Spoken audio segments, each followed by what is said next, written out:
Hey, buddy.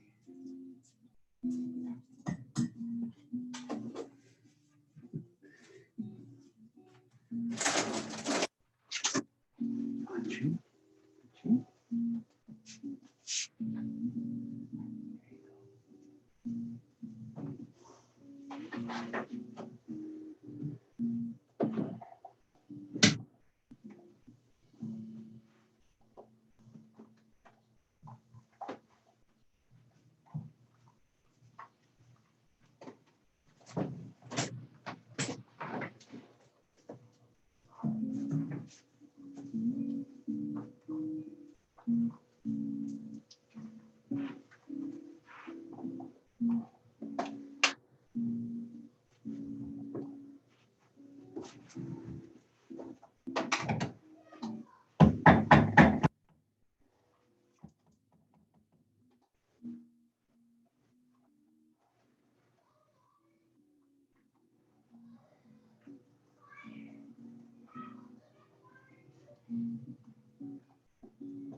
Tiedossa epänäköinen.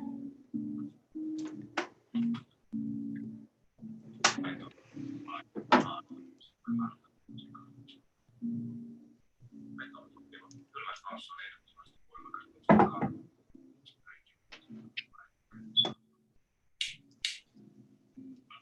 Ja lopusta.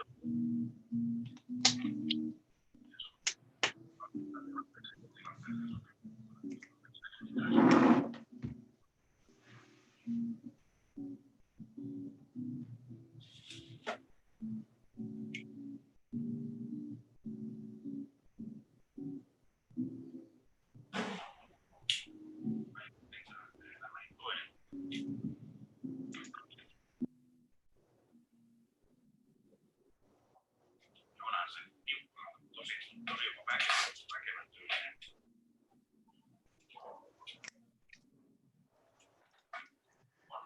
Well, hello everybody. Hello, hello. Hold on, I'm actually going to go replenish my tea. I'll be right back.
Hi, guys. Hi, David. Hold on one second.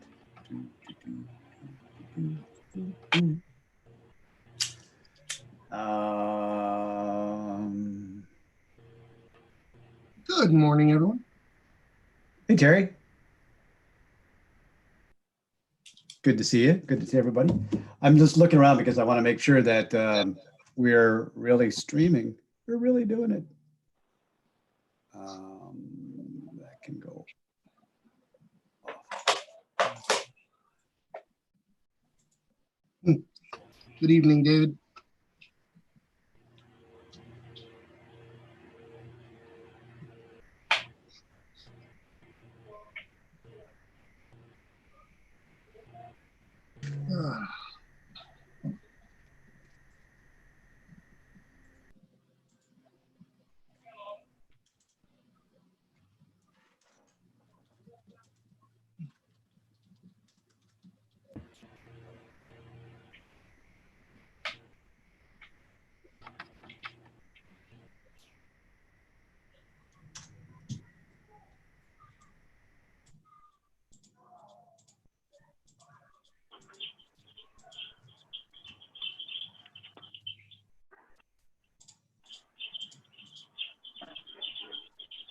Okay, so I just put up a little notice on the Facebook notice that we're live. The doors are open. We're all here. You How guys are wanna you? see something cool? Oh, Nice. nice one. So I don't know if a few weeks ago I had made a shirt and it did not turn out very well at all. So I was playing around with the graphics, and last week was my birthday, and one of my students went online and found the graphic and made me a cup and sent it to me for my birthday. Oh, that's really nice. Isn't that cool? That's really sweet of her. Really nice. So we're still working on figuring out what that's supposed to look like, getting all the images to work, but I think we're gonna have one soon. Oh, look, Oliver's got the thing rocking, man. That's awesome, dude. I'm gonna have to do that too. What the 10 points goes to Oliver today. Thank Yes, you. indeed. That's cool. So let me do this thing over here on. We've already got some folks watching us over there on YouTube. I want to say, hey, Bill McCullough is over there. Bill says it's 94 degrees, so I'm not doing Zoom today. He's because he's gonna overheat his tablet. So, all right, Bill. Well, it's good to see you, brother. The Green Giant Piper is up there on YouTube as well. Green Giant. Welcome. As anybody else pops in over there on YouTube, I will try to do my best to keep my eye on the chat. So if stuff comes up and you want to ask questions or whatever, just type it in, and we'll make you a part of the conversation too. Or you could be one of the cool kids and come into the Zoom room and join us in there. But I am not going to post the link on YouTube today. Last week we did that, and we had some unexpected guests for a minute, which was the first time it's ever happened to me. I, as you know, just have a real laissez-faire attitude toward that. So I thought it was entertaining, but it's disturbing. So if you want to find the link, you got to come over to Facebook and look for some of the Pipe Club posts. You're not a member of any of the Pipe pages or whatever, join one. That's all I got to say. For example, the virtual pipe club group. Just saying, and, you will find the link there to come on in. That's my spiel. How are you guys doing today?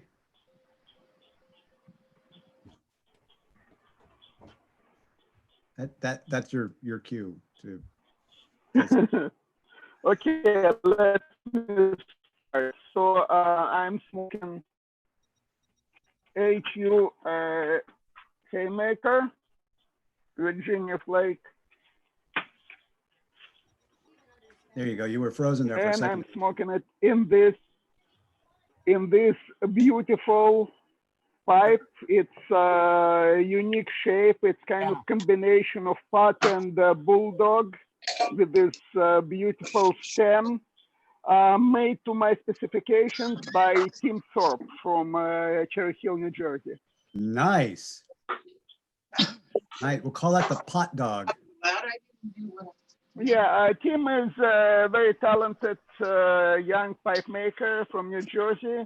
He is member of New York Pipe Club and Philadelphia Pipe Club. He was featured in one of the issues of Pipes and Tobaccos magazine. He also does excellent pipe repairs. Actually, I'm expecting a couple of my pipes to come back to me from him. He just finished repairs a couple of days ago. How often do you send a pipe in is it like just for maintenance, or do you like beat them up and need a repair? No, these two, I bought two estate pipes, one Nat Sherman pipe, addition to my Nat Sherman collection. So it needed some serious cleaning, like professional level cleaning, and I'm not that skilled. I don't want to ruin it. I better send it to a real professional. I know he can do excellent job. And another one, corn cob, which had a loose stem. I also bought it on eBay, so it needed stem adjustment, and he managed to do it without actually making a replacement stem. Nice. So he does excellent replacement stems. He did it for a couple of my pipes. And for Patrick Grant, he did replacement stem for him. Got it. Super. Well, Yurki, Boris, you showed up early, so you get to go next, bro. What are you smoking today? I'm smoking a dark flake in my nose warmer ruler pipe. It's from 60s, new old stock pipes. They found quite many of these lately, and now they are selling these on eBay.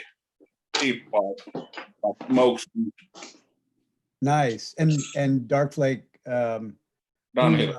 Whose Dark Flake have you got there? Dunhill. Dunhill Dark Flake. Got it. There you go. Okay. Yeah, you held it up and then it went away so fast I couldn't catch it. Yeah. Super. Yeah. John. Yes. So I have good news and bad news. I'm smoking a Peterson St. Patrick's Day. I believe it's from 2013. And I'm smoking some Country Lawyer in it. Ah. It works. You gotta save a little bit of that, but make sure you don't smoke it all, because John David is still coming, Okay. and we gotta talk about that kind of blends when he gets here. So yeah. John, so Peterson St. Patrick's Day. I believe it's from 2013. And I'm smoking some Country Lawyer in it. It works. That's my. Let's save a little bit of that, but make sure you don't smoke it all, because John David is still coming. Okay. And we gotta. There we go. Brian, was that you? With the YouTube playing in the background there? That was me. Sorry. That was you. Well, so here's my disc jockey impersonation. Hey, turn your radio down. No. Thank you.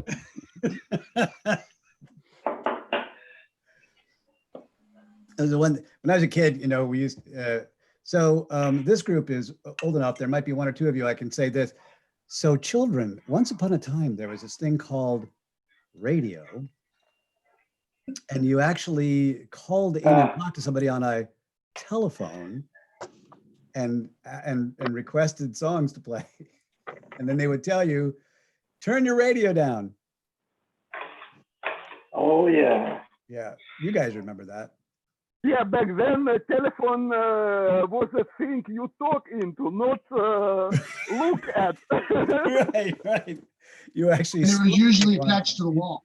You didn't, yeah, and it didn't move. Party line? Yep, I was just gonna say that. The Yep. farm I grew up on in Southern Oregon, when we first moved out there, all they had available was party lines. Where were you in Southern Oregon? You know where Williams is? William. You know where Grants Pass is? Yeah, I know where Grants Pass. And you know where Medford is? Yeah. About 30 miles south of Grants Pass, about 30 miles west of Medford. Okay, so yeah, I think I know the town. Applegate? Is it, how far off of I-5 is it? Way up the I-5. You gotta go out Highway 231. Okay, all right. So Well, I'm Way from, off the I-5 is relevant. I'm up north. I'm in Portland, you know, so, or I grew up in Portland. So everything from, you know, Eugene north, I know really well. Yeah. And You then know where I lived in North Bend for a little while in high school and then been back up again. Yeah. Yeah. So I I know spent that. most of my adult life in the Salem, McMinnville, Dayton area. Yeah, I went to Dayton High School. I actually worked for a couple of years at Merrick's Corporation in Hillsborough. Wow. Yeah, my graduating class had 32 people in it. Class of, yeah. I thought my high school was small. John Coteau, what are you smoking today, brother? Rocking the Chelsea morning in this Nero. Nice. And I'm out of Facebook jail, by the way.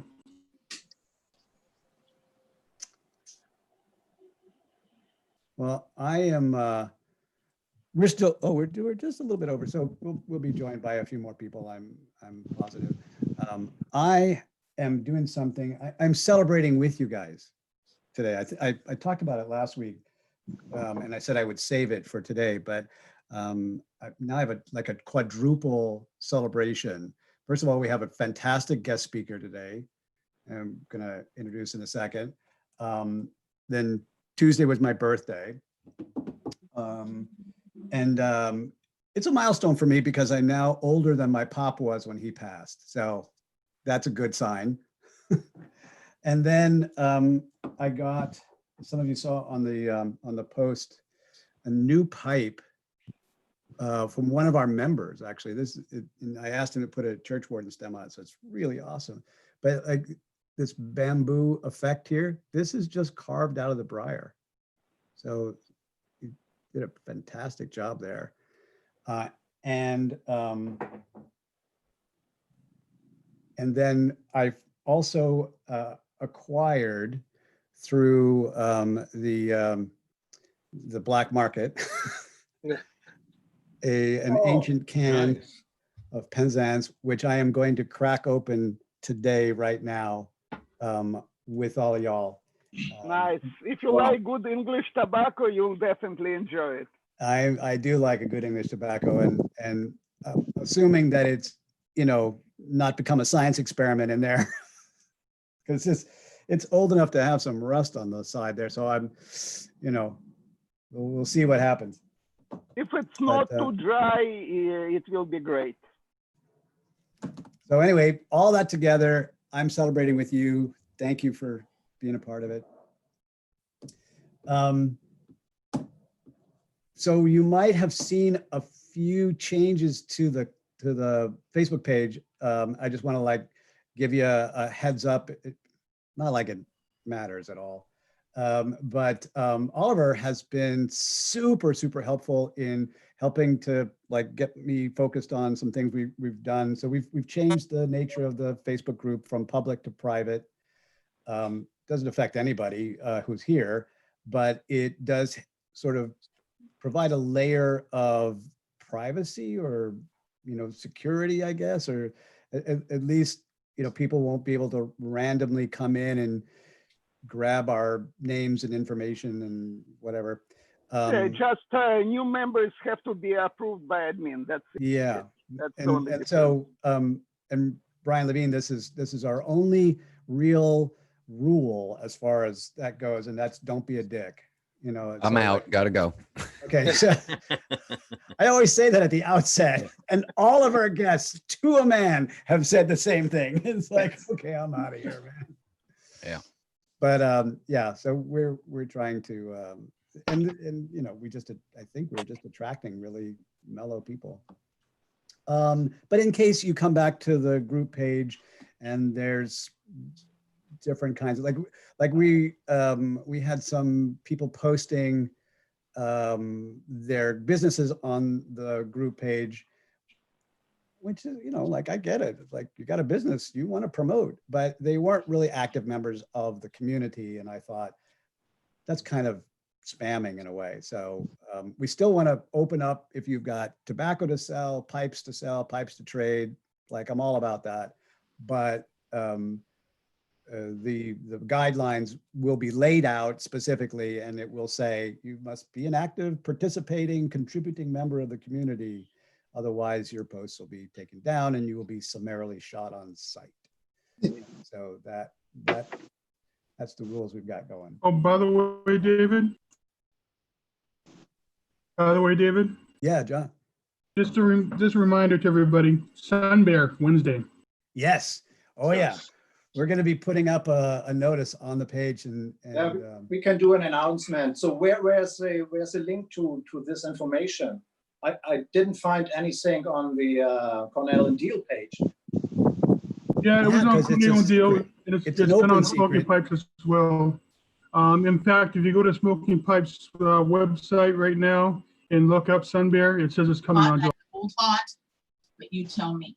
Oh, yeah, but we'll do a special reminder to everybody in the group there. It's only 8,000 tins, so stock up. We'll be responsible for half of the inventory. Law Dog is here. Once he gets his camera rolling there. That's awesome. All right, well, there's a few new people, I think, that maybe this is their first time, or yeah, Alistair, you're in New York. Utica, New York, upstate, Welcome, central New York welcome. state. Thank you. Yeah. In a moment, I'm going to introduce our special guest and let him sort of take over. I just want to make sure I tell the new people, as I always say, that I hold no official title or position whatsoever. I'm, not in charge of anything except, kind of just trying to keep the momentum going in our meetings and keep it from lagging. And then after a couple hours, reminding us all that we have families and I don't want to get anybody in trouble. So I kick us all out after a couple hours, and we can then be allowed to come back next week. But when there is an opportunity to ask Brian questions or to share something, that contributes to the conversation or whatever, like don't be shy. Just holler out if you feel like you can't get a word in edgewise because I'm yapping away. Throw something up in the chat room there, and we will make sure that your question gets answered, or gets asked anyway, one way or t'other. Anyway, so that's all I got to say about that. So at this time, I want to, one more thing. If you are new and you're not like a Zoom master expert, a couple of things. If you're on a desktop or laptop, there are ways for you to enlarge and pin the person who's speaking. If you just hover your mouse over the little Brady Bunch window there, you'll see a 3-dot menu, and part of it will say pin video. And that way you can like see one person more than anybody else. Or if you go up into your upper right-hand corner there, it's another little button which will toggle back and forth between speaker view and gallery view. And then gallery view will bring you back to see everybody. And that's how you can do that. If you are on a mobile device, cell phone or tablet, it's a finger swipe. And you just swipe your finger across the screen and it will show up a new group of people who are here. And so that's another way that you can go back and forth between the different views. Anyway, that's just a little helpful hint, I hope. So it's my pleasure and excitement to introduce today's guest speaker. He is the national sales manager, I believe. You used to be the national sales manager. No, yes, he was previously, before the unfortunate incarceration, the national sales manager for Sutliff Tobaccos. So he's got some stories to tell about that. He is the golden voice. I was trying so hard to come up with some kind of a riff on the word pipes, like the golden pipes of the pipe world, something like that. He is the host of Pipes Magazine radio show, the most popular pipe-related podcast in America, probably in the world. And he's been doing that for about, 7 years, 8 years? 410 weeks in a row. 410. Brian, week by week, we make a promise there will be no math in this group here. So Okay. yeah, just saying. That's just a 410 raw weeks number. in a row. And am I right? Never missed a broadcast? Never missed a week with a new episode, just consistently one each week.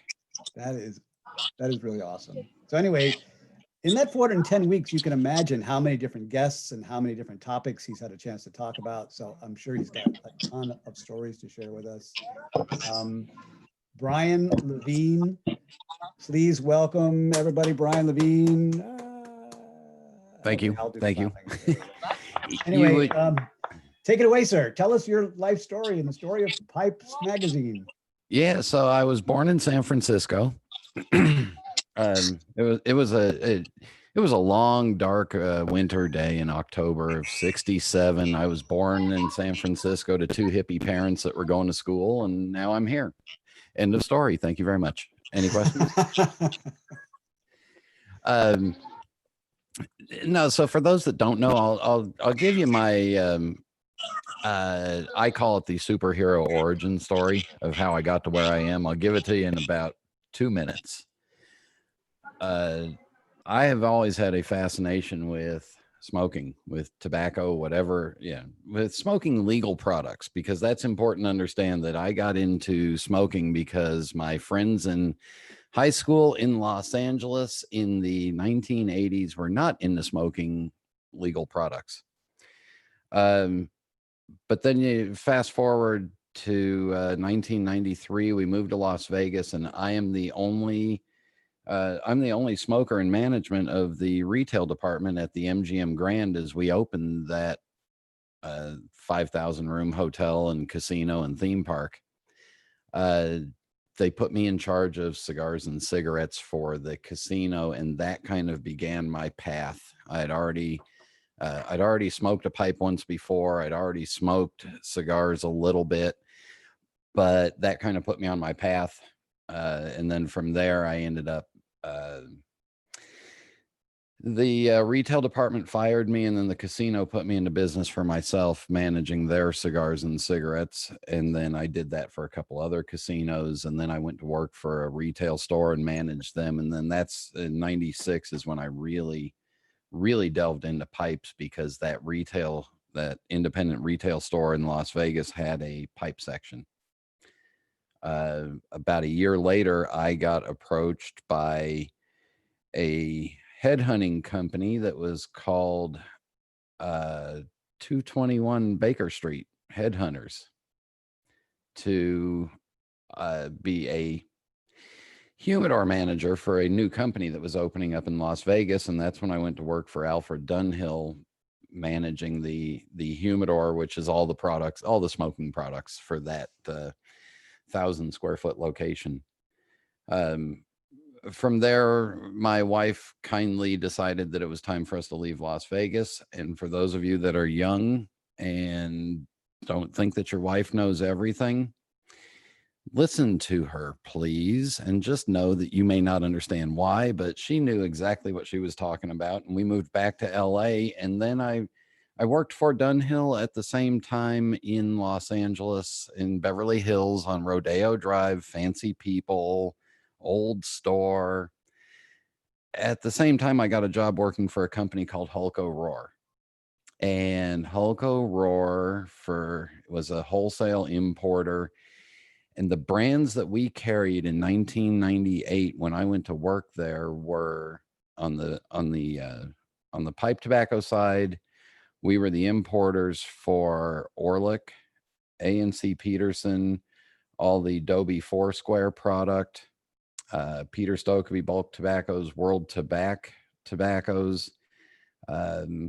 Any of you good old redneck boys remember the Fred Stoker chewing tobacco that came in a big bag and was just long leaf chew? We sold that.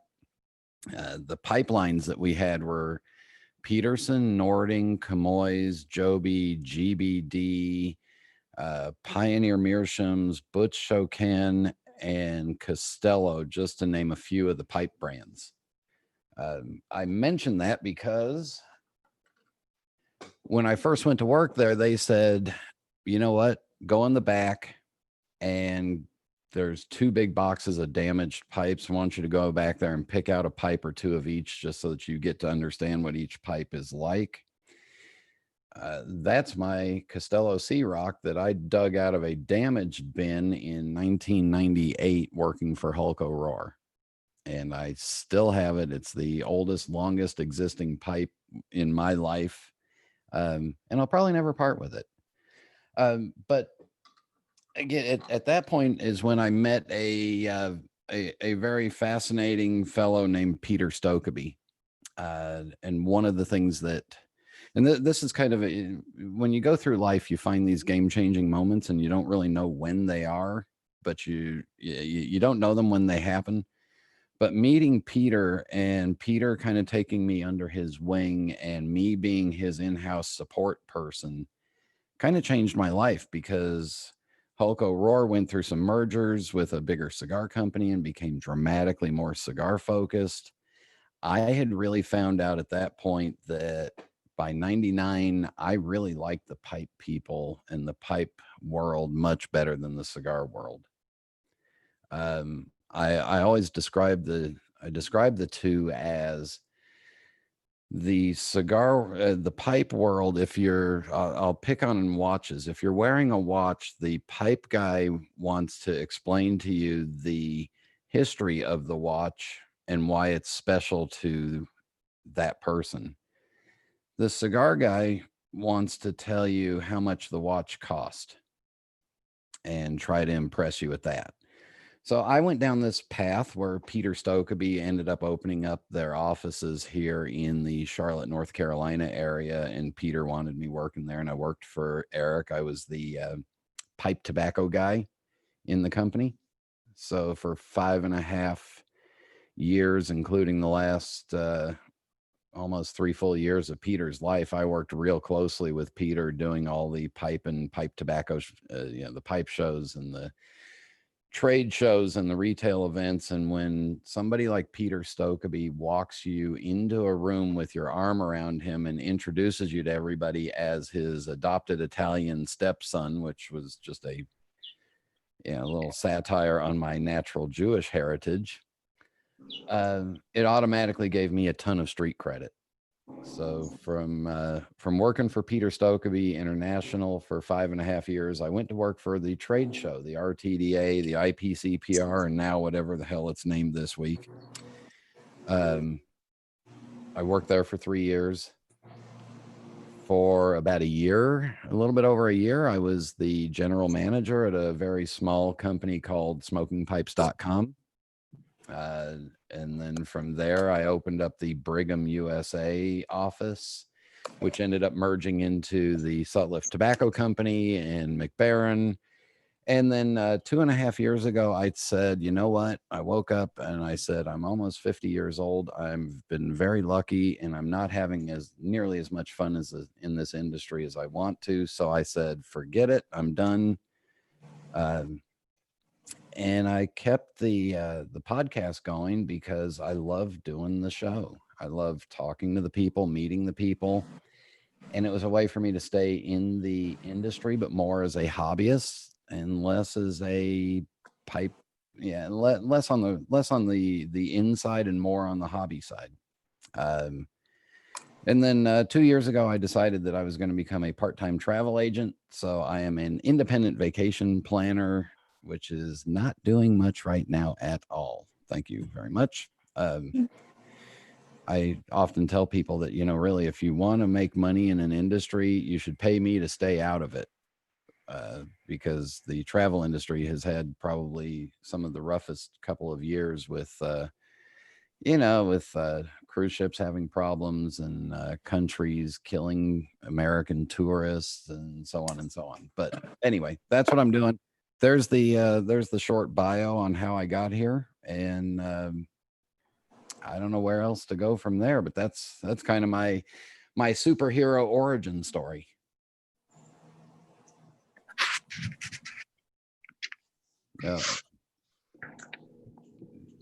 David, you're muted. There we go. Had myself muted, which is probably a wise thing. I was going to say, how did the podcast itself get started? So it's through pipesmagazine.com. And Kevin Godby, who owns Pipes Magazine, wanted to do a audio component to the publication. So imagine if you're, back in the days when we used to like to have to do this thing called commute to work. He wanted to add this talk show type format as a bonus of, bonus content. And he reached out to 2 different people in the pipe world independently. And we had met each other a couple of years before and knew each other, but he talked to 2 people independently who both recommended me as the host of it. So we sat down, we talked. Greg Pease of GLP's Tobaccos was kind of involved in the original ideas for some of the formula, some of the style stuff. And that was at a Kansas City pipe show in June 2012. And we decided that, we'd go forward with it.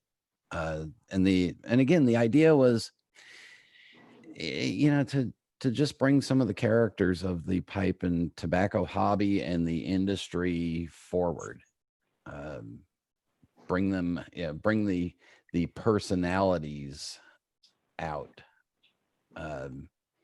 We went through a couple of style ideas. One of them was a little more FM, talk about radio.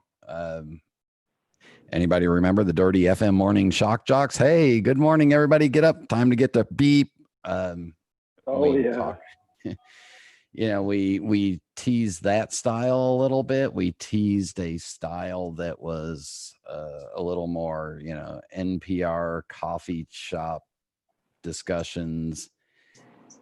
And so then we left that meeting in June, and I said, all right, well, I guess I need to figure out what this podcasting thing is. Used to tease my kids, who at that point were, I don't know, 20 and 15 or something, whatever they were 8 years ago. I used to tease my kids because they all had iPods, and they said,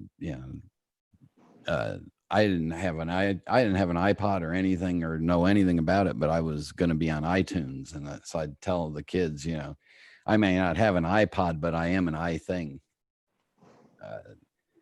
So that, and then so I spent the summer of 2012 in between work and everything else, learning what podcasting was, learning what the technology was. Back up about 20 some odd years, and most of my college work was in broadcasting, and my high school was in, I was the high school sports announcer for all the sporting events. So I was automatically comfortable behind a microphone, but it had been 20 some odd years since I dealt with anything, and I had to learn the new technology. So the podcast began, and we hit the formulas. If you haven't heard the show, please start with the more current ones and then kind of work your way through the back catalog. And then when you get back to the first 25 or 30 or 40, please understand that that was a long time ago and technology has changed a lot. I think that over my left shoulder there is the original microphone that I used for the podcast. But yeah, so the idea was, and then the basic format of it is I really ripped off the late night talk shows. I stole the format from the late night talk shows 100%. It's an announcer that's got a silly joke in the middle of his announcement, everything, and that's purely just ripping off David Letterman's format. It's usually a minute or two of an intro, and then the next segment is pipe parts, and then the next segment's a guest, and then there's a music segment, and then a reader mailbag segment, and then a rant, and that is it. We hit that formula. We have had guests on the show from every continent except for Antarctica. I have yet to find a pipe smoking penguin. We have had guests on the show that range from everywhere from just your average Joe collector. I had a couple of years ago, I did some segments. I did some interviews with some younger, newer pipe smokers that were like under the age of 25 and turned the tables and just said, all right, you're brand new. You ask me all the questions that you want to know. Most recently, I did a series of 7 questions for 7 experts. And those 7 experts, 5 of them are doctors of pipes. 1 of them is a master of pipes, and the combined pipe smoking experience of those 7 people was about 320 years of pipe smoking history. Those 7 different people I specifically picked because there were 2 that make their money in the business. There's 1 that makes his money as a hobbyist in the business. Then there's 3 different pipe smokers from different parts of the country that I also knew had different focuses in pipe smoking. So, what else have we done that's been fun? We've had one of my favorite interviews goes back a couple of years, and that's Makis Minetos, the briar cutter from Greece. So we've gotten all the way back into the show with the cutting of briar. We've had a perique farmer from Louisiana who is Leon Pouchet's grandson and still lives on the same parcel of land that his family got right on the river in the St. James Parish. We've had a Grammy Award winner. We've had 2 platinum record recording artists. I'm working on a Emmy Award winning animator right now who's also a pipe smoker. Working on a couple of musicians that are, most of you wouldn't know as pipe smokers, but in the music segment, I tend to feature music by pipe smokers, going all the way back to the original pipe smoking musician, that radical Johann Sebastian Bach, who was kind of like the He was like the Bruce Springsteen of his era. Yeah, he was kind of edgy. So that kind of, I mean, that kind of rounds up the show. Unless anybody's got any questions. If you got any questions, I don't know how to see them real well.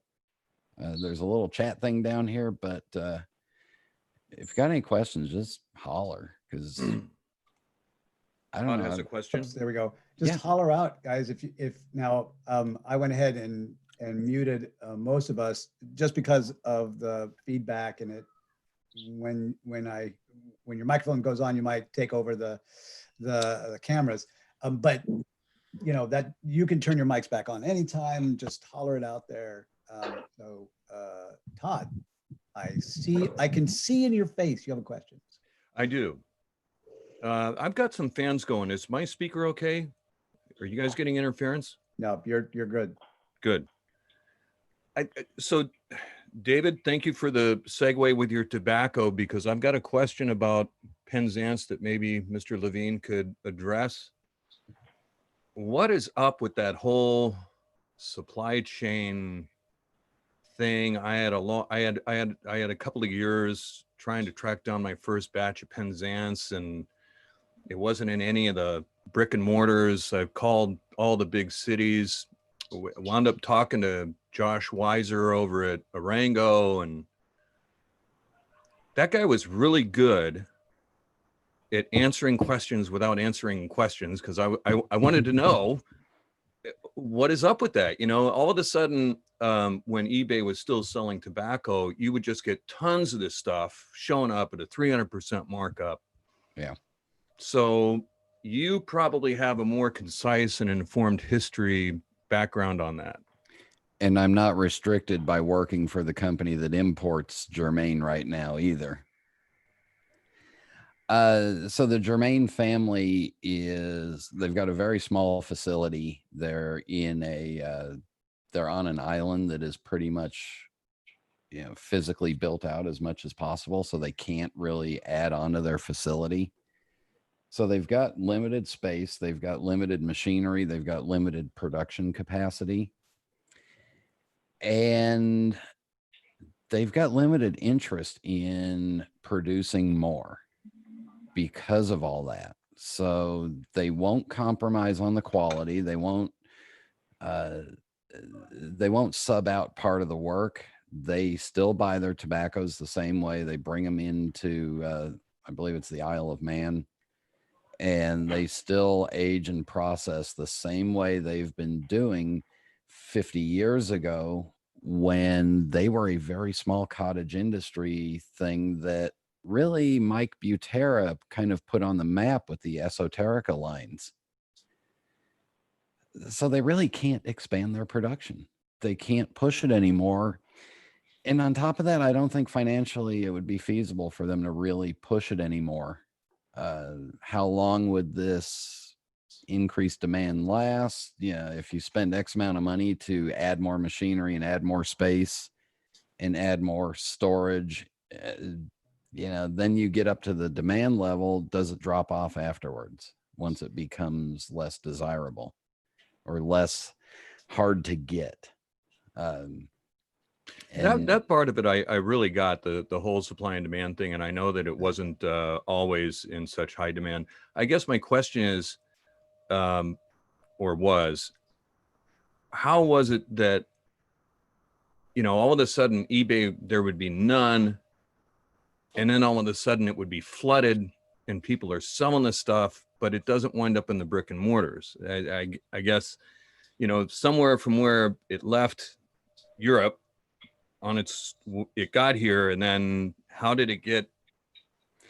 It would hit the brick and mortars. I know Arango, and I know Mike Butera's ethics, and I know that with all that, it would go through the normal sales channels, but then it would get snapped up immediately.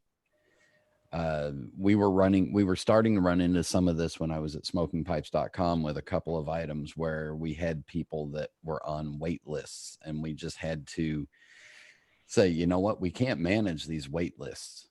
So when it comes in, it comes in. Sorry. And what happens to it, happens to it. eBay wise, I do know that eBay was regularly going on these jihads where they would go through and wipe out all tobacco listings or all tins or stuff that they didn't like. And then they'd forget about it and they'd run it for 4 or 5 months and loosen it up, and you'd get some sales until they finally came up with a policy. It's literally just the real impact has been that, in my opinion, Penzance in particular is taking over where some of the McClellan product fit into the market. It's taking over to where some of the older Murray's Dunhill product took that spot. So simply by Germain still processing the same way they have been for years, they've picked up more interest without having to really do anything. And they're just not willing to make more product or make it feasible to make more product. I hope that makes sense. I know Mike Gold, the owner of Arango, and I know he would love to sell more Penzance to you. Mm-hmm. Brian, let me piggyback on that. So any insight into their production and export cycle? No. They produce when they produce. They get their stuff when they do it. And I don't think they're also willing to work much more than a normal 4 or 5 day work week either, because they are the Germains are, again, they're older guys and they want to enjoy their life too. I don't think they're willing to compromise their 3 or 4 week summer holiday in exchange for running one more run of Penzance. It becomes a quality of life versus a quantity of life kind of issue, I think. And that's just me guesstimating and knowing what it's like to work with Europeans. They have a much more quality of life mindset than we Americans do. I personally did the odd thing at age 50 and said, you know what, to my wife, I said, you know what, we've done well enough that I can't buy a new car every 2 years and I don't care, but I don't have to get up at an alarm clock anymore unless I want to. And that's kind of that's kind of what you're dealing with Germain. I was kind of interested to see with the COVID-19 lockdowns of all the European factories and businesses, would they still take their traditional August holidays, even though they were all shut down for 6-8 weeks in March, April? Are they still going to push through? And I'm not that interested to actually call and find out, apparently, because I haven't called to find out. Stephen Brea, I see you had your hand raised thing going there. Did you have a question, brother? No. Okay. One thing I want to, David, one thing that I want to, David, sorry, one thing that I want to include to the Germains or esoteric in general, it's the fact that in my tobacco shop, we normally get it. But the problem with Arango is that they kind of obligate the owner of the tobacco shop to buy new pipes every time they bring something. So if you want esotericas, buy me 10 pipes. And the problem is that C's not selling those pipes. That's why C cannot bring more esotericas, because C cannot afford buying more pipes. I don't know if it happens to any of you or you know about that. I don't have any insight into that. Okay, I want to add one thing. There are at least 2 retailers in New York City who get esoterica tobaccos on a regular basis when it's available. That's Berkeley Rex and Nut Sherman. And I know whatever they get usually sold within a few days. Last time they got it at Nut Sherman, I was there when they just brought it in. I bought a couple of tins. And it was like Tuesday or Wednesday. By the end of the week, all esoterica was gone, all sold out. Same thing happens here in Charlotte, because my hangout is McCraney's, and they get regular shipments. And I'll see them trickle on, and I'll see, maybe if I get there on the weekend, I might see one or two or a couple pieces left over from the shipment. But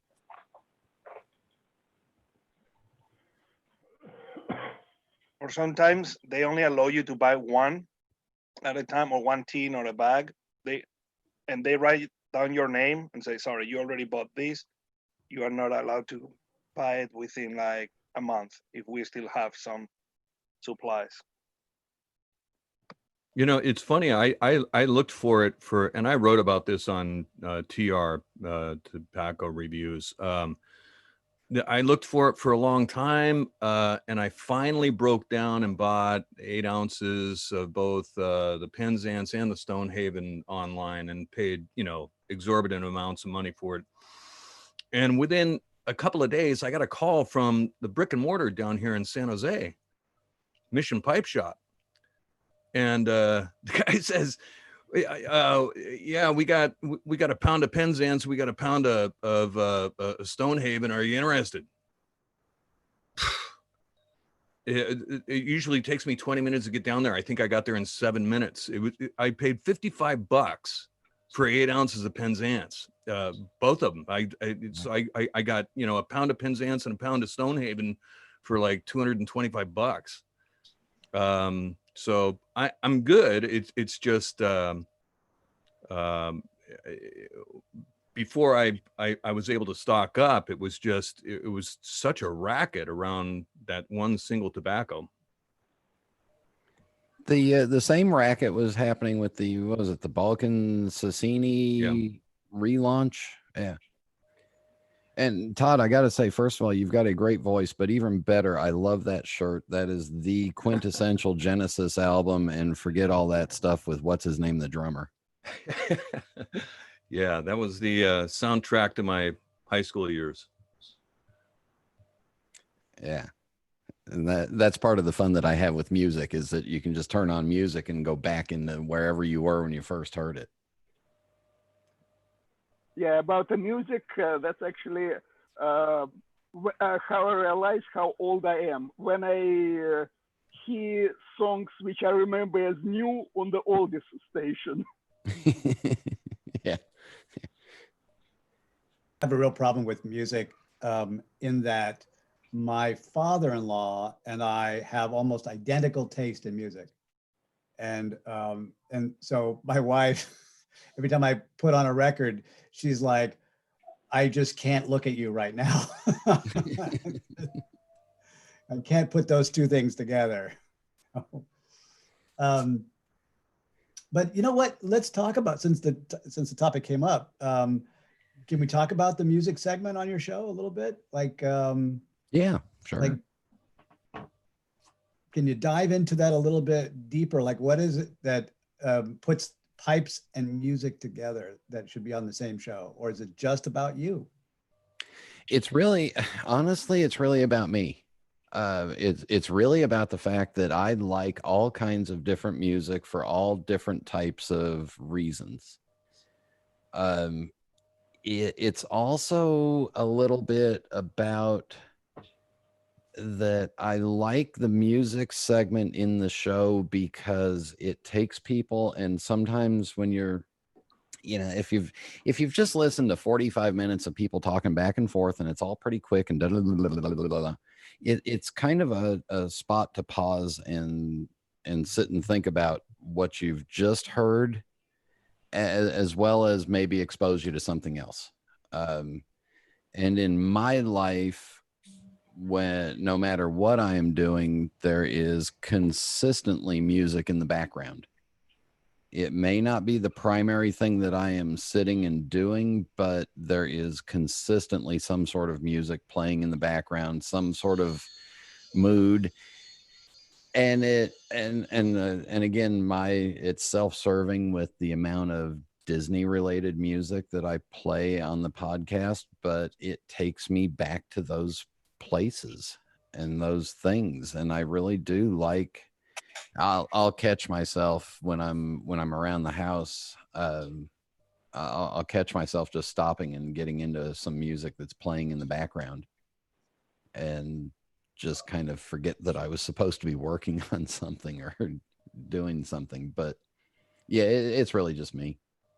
And Well, isn't at the end of the day, I hope it exposes some people to some new music and stuff, because back in the old days, remember when there was like 5 radio stations and they all played the same 10 songs over and over again? Well, I hope to put some music out there that people haven't heard, and maybe it creates some interest. Yeah. You haven't lived until you've heard Brian's Sex Pistols collection. So Yeah, all both of them. Yeah. Yeah. Or the yeah. I haven't played Sex Pistols on the podcast yet. I have played Buster Poindexter, who was, before he became Buster Poindexter, he was the lead singer of the New York Dolls, which is pretty close to the Sex Pistols, and I can't remember his name now. That would be David Johansen. Yeah, there you go. I've played Buster. I've played every form of music possible, including punk rock. I've got Jody Davis, the pipe maker, is also the guitar player for the Newsboys, and I've become a fan of their Christian rock music. My Jewish upbringing has a little bit of a problem with that New Testament version of stuff, but the Old Testament I'm fine with. So it's kind of fun. But yeah, it's primarily for me, and it's primarily so that people get a chance to breathe and listen to something different. Well, isn't that what sets pipe smoking apart from cigarettes and cigars, is that, to set aside the time. First of all, you have a much wider variety, many more genres of tobacco, just like music. And I think people are more open to that and taking the time to just be mindful. Yeah, no, it really is. I think pipe smokers want to know how it's built and how to do it and how it's designed, and cigarette smokers want to fix. Where's my next fix from? If they knew what was in a cigarette, they probably wouldn't smoke it. Yeah, I think overall, smoking and music go very well together, and a lot of people in pipe, tobacco, and cigar business are actually accomplished musicians. Like you take Don Carlos Pipes, he's a professional musician, pipe maker. Or like Rocky Patel is pretty good drummer. Rafael Nodal, Agent Room Cigars, he's amazing pianist and violin player, and many, many other examples. Yeah, I used to look forward to going to the trade shows because Avo Avazian would have a piano in his booth, and he was just a world-class jazz pianist, and that's how he came to America. Avo was amazing pianist, and one of my favorite songs of all times is his song, Strangers in the Night. Yeah. No, and there's a lot of musicians that if you come to the Chicago Pipe Show, when we have another one, there was a jam session that went on in one of the what used to be the big family suite. I don't know if we'll be able to do it again, but you'd have all kinds of musicians, including Scott Thiele, the pipe maker who plays bass, and his son is Chris Thiele, the world-renowned mandolin player. And Scott's got a platinum record. So if you ever run into Scott Thiele, say, hey, let's see your platinum record, because I keep telling him to bring him to a pipe show. So Brian, you are famous when you have a guest on your show for asking them some special questions. And I thought that we should ask you the same questions, but then also just to kind of get it going, maybe some variations on those questions. So first one is, do you have a favorite tobacco? I know you used to not talk about this, but are you up to talking about your favorite tobacco now? Sure, it's out of business. Go ahead, there it is. McClellan's Blakeney's Best Acadian Ribbon. And how much have you got of that put down? We're recording this, right? Nobody knows my home address. I'm down to about 950 50-gram tins of it.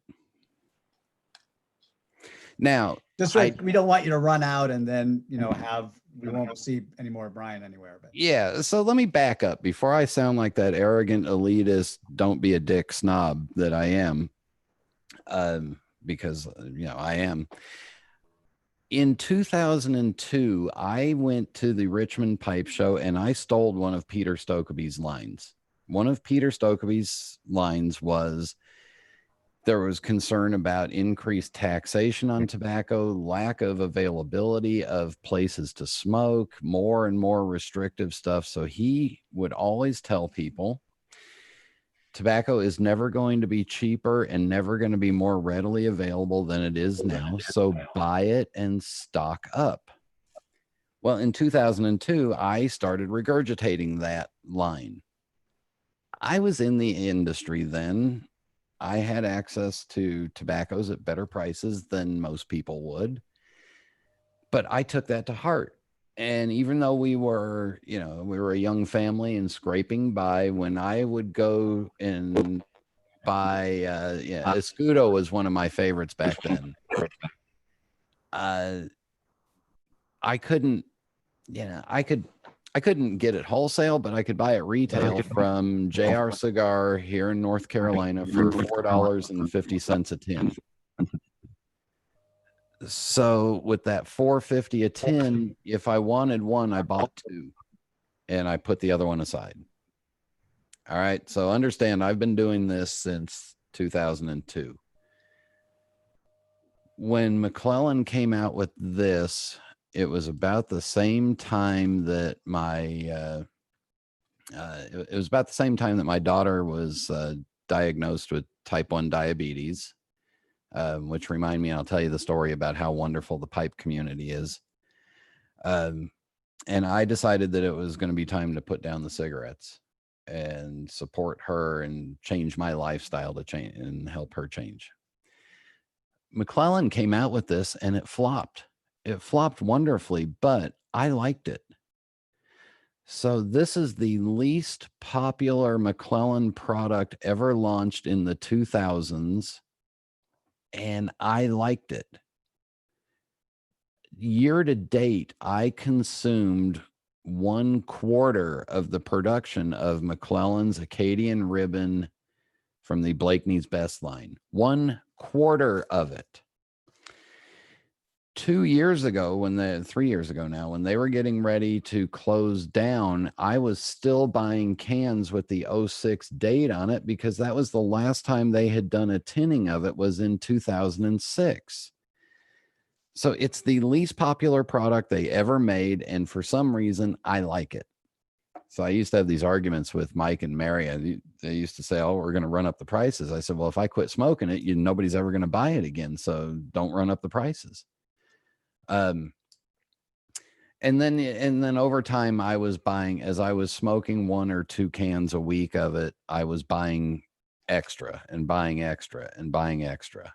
And then when they were starting to run out of the 06, it was about the same time that I was leaving the tobacco world. I did some math based off of a standard size pipe, standard group 4 size pipe. If I smoked 4 bowls a day for the rest of my life, how much do I need? And got them to do a second run of it in 2017, so that I ended up with enough to get me through 1 tin a week for 25 years. And to further Brian Levine, ladies and gentlemen, single-handedly keeping the tobacco industry alive. Yeah. Thank you very much. And now I don't need to buy any more tobacco until I'm about 77, because I've acquired more since then of other stuff that I like. But yeah, so that's my one favorite tobacco, and that's the story behind it. Don't think that I'm not one of those people that, I only bought it when I only bought it when I could buy from Smoking Pipes and get a 10% discount for buying 20 or more tins or 25 or more. So I'd save up. And then because they didn't stock it all the time in the quantities I wanted, I'd have to call them and say, hey, next time you're ordering from McClellan, order me 50 tins and I'll buy them at the 10% off price. And then I'd get them, or, it was a process, but it's. So here is the riff on that same question. So you've asked this question 410 times in a row. Mhm. Who's had some of the most interesting answers to that question? So I've had some people that have hit me with some tobaccos that I've never heard of. And then I had to go and figure it out. Usually it's usually something brand new or something really old. My favorite answers aren't blend specific. My favorite answers are usually the ones like I would answer, really, my favorite tobacco is Perique. Because if a blend doesn't have Perique in it, I'm okay with it, but I need that Virginia Perique. Sometimes my favorite answer, I had one guy maybe a couple of years ago tell me that his favorite tobacco was whatever his friends at his pipe club were giving him to try. And it was all about the camaraderie of the pipe club. So the questions that I ask, the fast 5 final questions are a ripoff of James Lipton from the Inside the Actor Studio. And it's just to get a control sample and some basics for people to understand. And I really like the way some people interpret it very literally, and some people take a riff on it, and it's just fine with whatever they answer.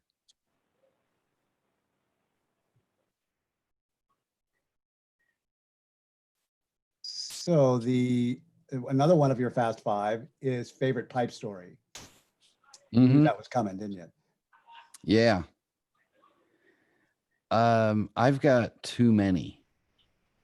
I've really got too many that I would consider to be a favorite pipe story, because the pipe world has been such an important part of me for the last 25 years. 20, what are we on? Let's see, daughter's 23, 26 years now. One of my first favorite pipe story was when we were opening the Dunhill store in Las Vegas, and Richard Dunhill came in for the opening of the store. And at that point I owned 2 pipes, and he looked around and said, does anybody here smoke a pipe? And I said, yes, I do. And I happened to have one of them with me. And he said, well, have you ever smoked a Dunhills? And notice he used the apostrophe S on it, Dunhills. I said, no, sir, I've never. And he pulled a pipe down off the wall and started packing it. And it was just a group 3 Briere straight, and started packing it and talking about it. And he hands it to me and says, here you go. You must light it, and now you'll understand what is the important qualities of a Dunhills pipe. And he handed me the pipe and told me to light it. And I'm looking at the manager going, what do I do? Anyway, that pipe and I did not get along real well. It kind of sucked. So I apologize to anybody that really likes Dunhill pipes from the 90s, but that pipe really sucked. And it was part my fault, but it was mostly the pipe's fault. So I don't own it anymore. But that's a favorite. That's one of the first pipe stories that I had that was memorable. What else would I put? What haven't I talked about really? I can use a real recent one. And this is more about the pipe community as a whole. My son was having some health issues, and it was really bothering him, and he couldn't get into work. And he's dealing with COVID-19 stuff and lives in Florida and works at Walt Disney World. But he couldn't get into work because of it. And I wasn't sure he was getting the right doctor's advices, nor could he get into the right doctors really quick. Well, through my pipe people connections, I called a doctor friend of mine on messaged him on a Sunday morning and said, hate to do this to you, but I know, and this is what's going on with my son, and I apologize for taking advantage of our relationship, but any advice? He messaged me back 10 minutes later with a cell phone and said, call me right now. And I got on the phone with him, talked him through it. He said, I know exactly what your son's going through. I know exactly what the problems are. Here's what he needs to do, blah, blah, blah, blah, blah. It's all over the counter. Just stick to this regimen. Da, da, da, da, da, da. Boom. 24 hours later, my son was absolutely feeling 110% better.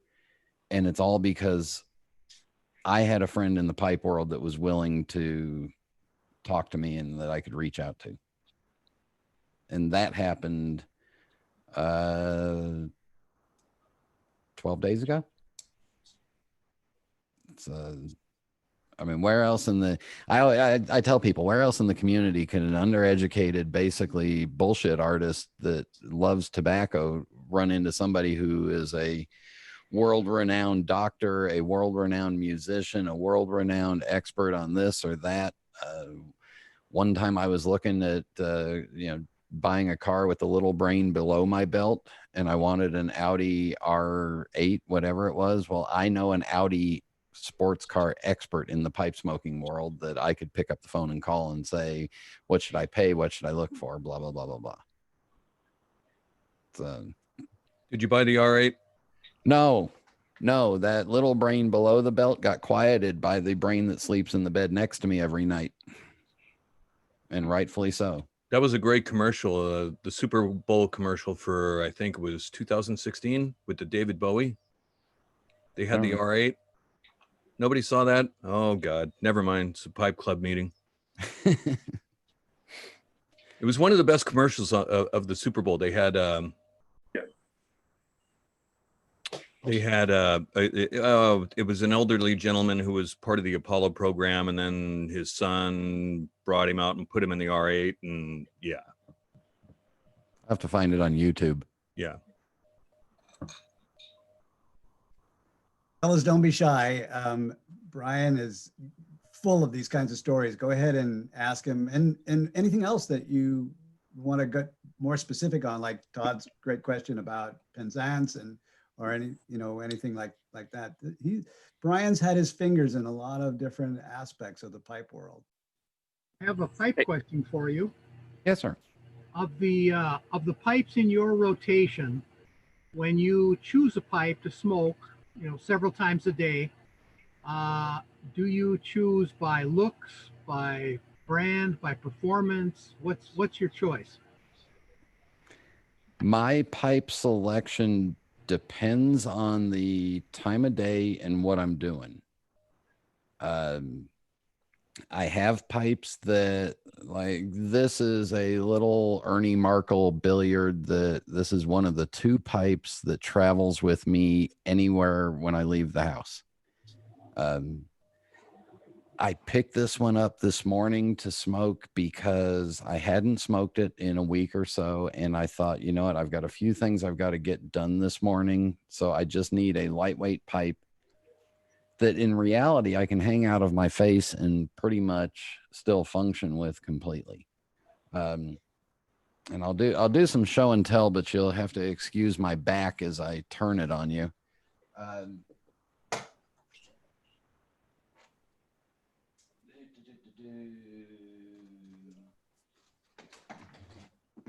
Here's a couple of examples of pipes that are they're not workhorse pipes. That's a very delicate, small, bold Sato pipe with bamboo that is really when I want to sit down with a straight Virginia and maybe a cup of coffee or a tea, and I just want a 30-minute smoke. But when I'm smoking this pipe, I'm very aware of what the pipe is doing. I'm very careful, or I'm more cautious with it. And in size comparison, that's an 1.5 inch bowl, and there is the Sato right next to it. So you can see it's really small, dainty, delicate.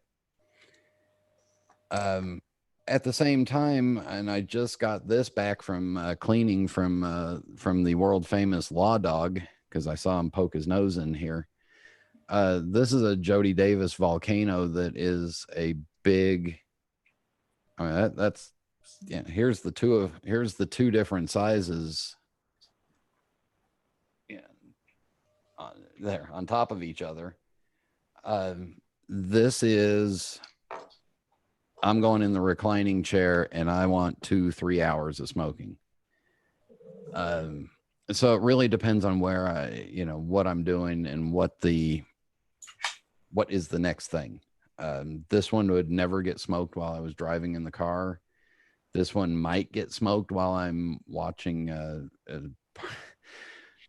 Part of the travel agency thing is I do a lot of online webinars that I sit and listen to because the travel people are presenting stuff to us. My camera's not on, my microphone's not on. I'm just sitting and watching salespeople doing talking heads routines. And then I can fire up this pipe because I can get through 2 hours without changing bowls or anything. But it really depends on the time and place and what I'm doing. Did that answer your question primarily? Yes, thank you. Yeah. So I do think it is, and I think it's important that everybody has pipes that are good for different occasions and different reasons and different things. Again, this little Sato, I'm not smoking it outside in the wind, period. It's just too fragile, too delicate. That Costello Sea Rock that I showed at the beginning, I'm pretty sure I could smoke that underwater and it would work fine and be okay. It's such a durable shape and such a forgiving pipe that you can smoke it in almost any occasion, any situation. I need to send it to the Law Dog to get him to ream it out correctly for me, because that's the other thing that I am a big proponent of. If you don't know what you're doing when it comes time to reaming or cleaning a pipe, let a professional do it. I mean, seriously, stay the hell away from the buffing wheel with your own pipes. If your pipes are $100 and you're too cheap to spend $20, $25 to get it cleaned correctly after 2 or 3 years of smoking it, you're going to run the risk of killing your pipe. So find a professional. Speaking of which, Law Dog, what's your favorite Brian Levine story? You can't tell that one in public. Well, over the years, I've been in situations with Brian that we can't discuss for numerous reasons. But that last pipe, that Jody Davis freehand that he showed you, when I sent that, or when I got those pipes in, because that is so not Brian Levine. Brian's pipes are normally 5 inches, 5.5 inches, 1.5 inch, bowl. But I opened up the package and I looked at that pipe and I said, I'm just going to have to ask Brian about this pipe. Did this come in a lot of pipes that he purchased or whatever the case is? But Brian and I go back a while. He's a fine fella, and that's one of the reasons I'm here. Back at the end of May, I had my right lung collapse. Just woke up that morning. 10 minutes later, I'm on my way to the hospital. So I've been kind of out of the loop for a while, but when I saw you were having my buddy Brian on, I had to make it to this one. But I appreciate it, David. And I'm not going to tell any secrets on my buddy Brian. There's nothing you can't tell in public. I hear you. I did my best. I was trying to dig up something there, but. Oh, well, I do have a PayPal account. If you want to send those cards and letters, I got some stuff for you. And he'll how's that lung, Law Dog? It is much better now. I'm still having some issues sleeping at night. That wasn't a COVID thing, was it? No, that was what scared me. Obviously, first, everything's going along fine, and all of a sudden you can't breathe. The first thing you see on the COVID thing was shortness of breath. I'm thinking, oh shit, this is it. But no, they actually tested me several times at the hospital for COVID. Now I didn't have that just a little nice little around the inside of your nose test. Or they put it back to your brain? Yeah, I had the test that touches the back of your skull, but medulla oblongata. The medulla oblongata, that's exactly right. But not to be confused with Anegata Davida. Absolutely not. But I'm doing fine. I appreciate you asking, Todd. Good, man. Good. Yeah, brother, we missed you. I know you've been out of it for a bit, and we noticed. Well, that was the first time I've ever seen Law Dog, and when I hear Law Dog, I think of oh damn, the movie Tombstone. Tombstone. There you go. Thank you. Law don't go around here, Law Dog. Law don't go around here, dog. Yeah, law don't go around here. That's it. I heard that numerous times during my professional career, I'll tell you. How'd you get the name Law Dog? Well, see, I'm a retired law enforcement officer. Oh, okay. And early on in my career, that was the nickname that somebody gave to me. I can't remember, some guy on the street that I had a dealing with over the years, and it just kind of stuck. And so I just went on with it. Now, if you haven't met Robert Lawing, the Law Dog, how tall are you? About 6'6"? 6'5", 6'6", about 330 pounds. But if you want to see him turn into a bowl of jelly, just talk to him about his granddaughters. I mean, oh yeah, tea parties and get his nails done and all kinds of stuff. I do have a sentimental side that most people don't get to see, but my friends do, and Brian's seen it, and he knows what he's 100% correct. You get those granddaughters around, everything else shuts down. I feel sorry for when they start dating and Grandpa comes out to meet that little boy. Oy vey. Yeah. But Todd, I do appreciate you asking about me, brother. Thank you. Glad you're feeling better, man. I appreciate it. Here's Brian, another one. Another tobacco question. Yeah. Have you ever, or do you smoke any of the old-fashioned, over-the-counter drugstore blends? I smoked almost everything that was available on the market around between 2000 and 2005.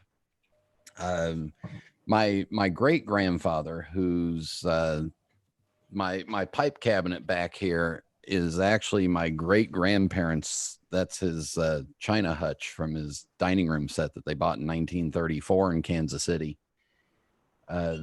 But he smoked Granger Rough Cut. So the minute I started smoking a pipe, I was like, well, let me find out about this. Let me try George Washington. Let me try this.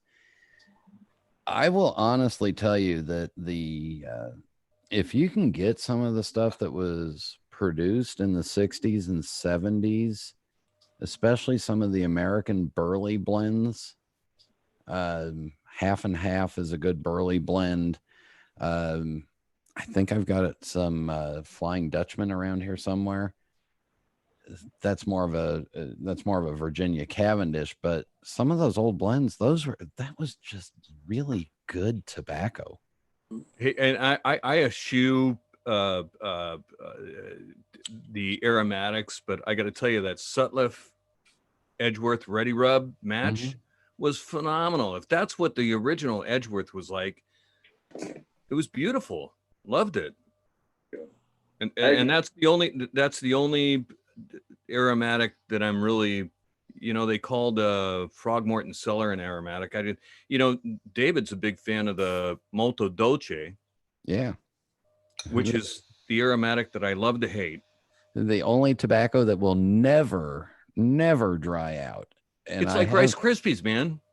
I think of the Exxon Valdez. It's like an oil slick.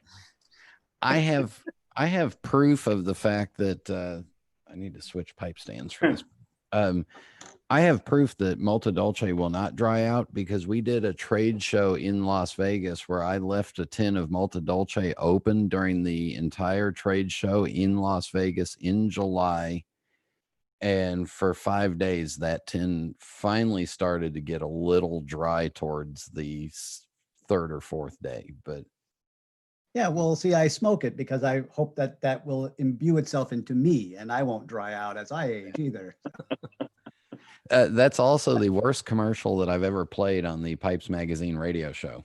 Was the original 3-minute long version of that Molto Dolce ad. But it had there were so many sexual innuendos in it that we actually got complaints. Well, it goes back to what you were talking about earlier about, you know, the McClellan blend that nobody likes that you like. And it's so subjective, you know, it's like, I don't know how many of you guys are on, do the TR reviews, but, you know, it's like, you know, I see all these guys, all of my top rated tobaccos, all these guys that post on there, we're all in sync, we're all in tune. And then one of my 4-star blends, somebody will come up and say, this is the worst shit I've ever smoked in my life. And I do the same thing to their 4 stars, you know, and I can think of a couple of examples, you know, and Molto Dolce is one of them. No offense, David.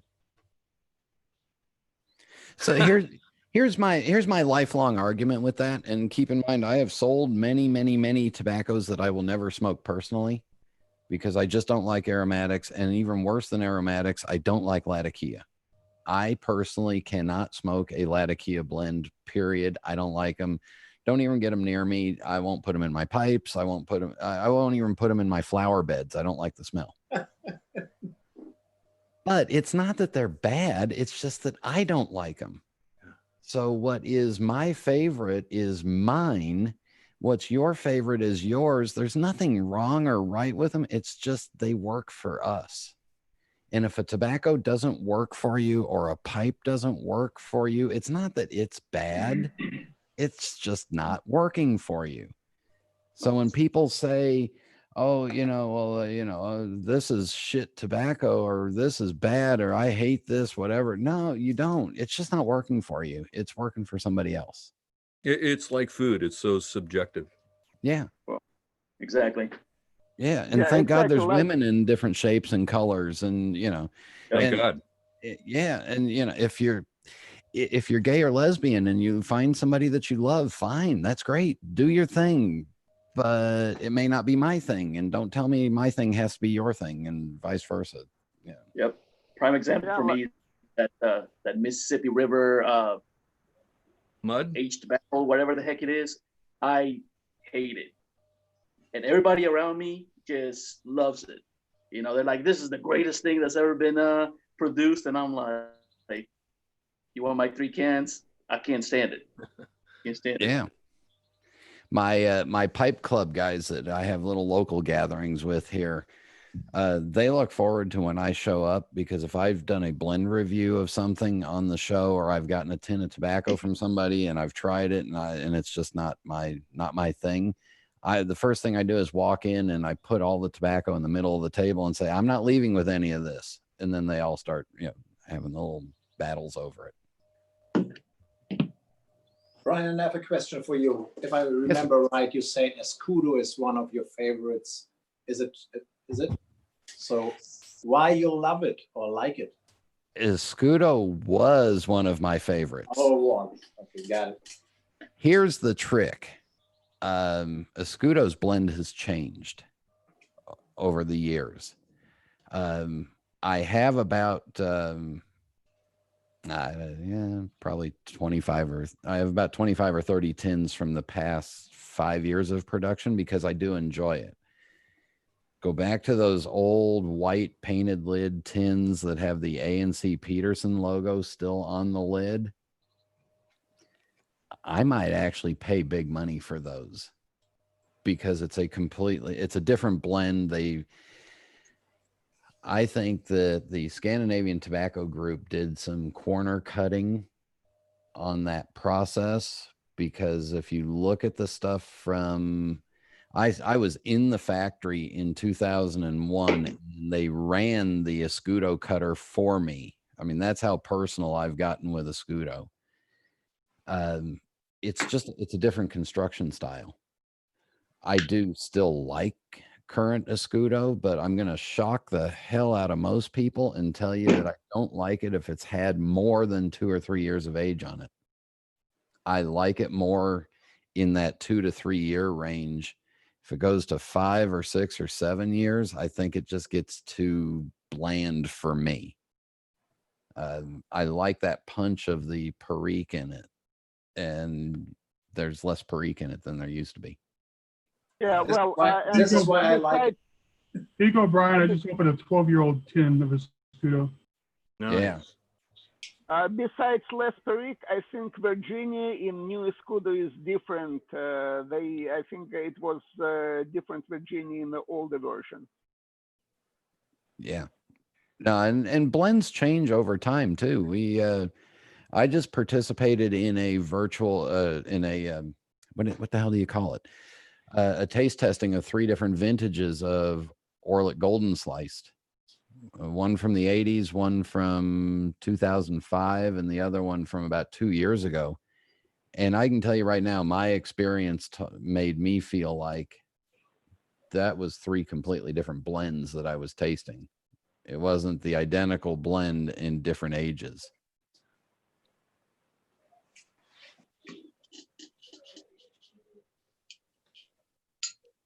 So, David, who is one of our guys from South Africa, they haven't lifted that ban yet, have they? No. So David is now taken to cutting up old books and smoking that. Yeah. But he asked, how did you get started smoking and why? Smoking pipes, obviously. But. So my great grandfather smoked a pipe, and I saw him smoking a pipe, and I was smoking cigarettes already. And in January of 1988, my then girlfriend, now wife, and I went to Walt Disney World for a week together. And I walked into the tobacco shop, I walked into what was then called the Market House, where they had the tobacco section. And I thought, you know what? I'm going to buy a pipe. So I bought a corncob pipe and probably Middleton's Cherry, and was too embarrassed to smoke it in public. I went back to the hotel room and thought, well, I guess I just shove the tobacco in this hole and do that and push down and then smoke it. And it was absolutely miserable. So that was the first time I smoked a pipe. Then you got to go to 1995, 96 when I was working in that tobacco shop. And I thought, you know what, all right, now I've got somebody that can teach me and show me. And I was interested in it because cigars were kind of boring me at that point already. And then I had somebody that could mentor me and kind of talk me through it. And pipe smoking really you really need somebody to mentor you and kind of take you through it, whether it be a really good YouTube channel that shows how to, the different packing methods, or a podcast with some guy that thinks he's wonderful on it, or a podcast with 2 hobbits from Mississippi, or a podcast with Mike Murphy. All of them are instructional devices to learn different packing methods. And then the key to me is my smoking style is a compilation of things that I learned from 3 or 4 different people. And I've applied all those and created my routine. So that's a very long answer to, I was interested. Since you're like a vapor lover, which ones are your top 5, top 10 blends that you recommend or you smoke the most? Currently on the market for Virginia Periques, the ones that I'm buying are the Sutliff Crumble Cake Virginia Perique, Escudo. I still buy the new stuff. Cornell and Deal came out with that small batch Virginia Perique, and I bought into that because I liked their Carolina Red Flake. So I got excited about that. That's about all that I know of that's on the market that I would really buy as a Virginia Perique. If you can get a hold of some older McClellan, some McClellan at a decent price. I my wife's gone to a couple pipe shows with me, and she saw one of my regular tins of tobacco on somebody else's table for sale for like $40, and she came over to me and she said, "Isn't that the one that you smoke all the time?" I said, "Yeah." I said, "Well, he wants $40 for it." I said, "Yeah." I said, "Well," she said, "Well, don't you have like 1,000 of those?" I said, "No, I don't know what you're talking about, dear." Yeah. Can't tell you what you're talking about. Can't say anything. All right. I Yeah, don't know. it's only 999, not even close to 1,000. Yeah. Yeah. But if you do the math, I know, I'm sorry. You said there would be no math, but there is going to be math. Are you ready? Arithmetic. 50 grams of tobacco equals about 18 bowls. So if you round it up to maybe 20, you do 2.5 grams per bowl. Yeah. All right. Round it up to 20. You spend $40 on that. That's $2 per bowl full. That's $2 for 45 minutes of really good smoking.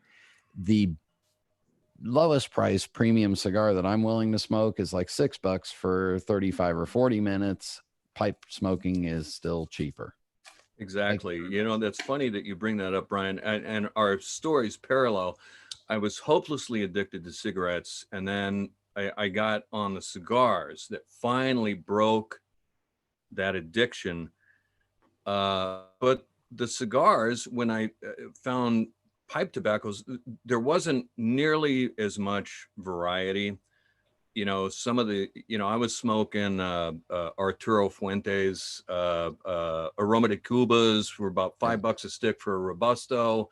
But still, $5 for 1 hour. I mean, I spend, $8 on a tin, and this is like 25 hours or more. I mean, I've got 100 pounds plus of tobacco. I figured it out at 3 grams a bowl. I'm good for 40 years. Yeah. This pipe, I loaded it this morning at about it was about 10:15, and it's just 1.5 inch deep bowl by 3/4 of an inch wide, so maybe 3.5 grams of tobacco. I smoked it all the way until we were about a half hour into doing this. So that's 4 hours of smoking time where I set it down, I let it go out, I tamped it and relit it, and it was fine. You take a cigar and try to smoke it like that, it's nasty. The wrapper starts to break and fall off, and a cigar is a commitment. Once you cut and light it, you're done. You got to go. I'd buy a box of cigars. You get 20 sticks, and the Aroma de Cubas, great cigar. But out of the 20 sticks, 2 or 3, maybe 4 would be plugged. Yeah. What do you do with it? I mean, it's done. You can't do anything with it. You have to throw it away. Mm-mm. So that's why I justify, that's how I justify to myself when I see a tin of tobacco that's $40, $50, $75, whatever it is, fine. Bite the bullet, go for it. Yeah. I also see in the chat that Saeed asked, what about Peterson Navy rolls? And that's the Dunhill Peterson variation tweak of Escudo. They all come out of the same factory. So Davidoff Flake medallions, Dunhill Navy rolls, or Peterson Navy rolls, Peter Stokeby's rolls, what do they call it? Coins. The coins that they do in bulk. Those all come out of the same factory, and they're all slight variations on the blend. The Dunhill reminds me of just a little bit less Perique version, and probably has a little bit of Black Cavendish replacing some of that Perique, versus the Escudo version. And then the Peter Stokeby version has a solid core of Black Cavendish in it and has a little bit of dark fired.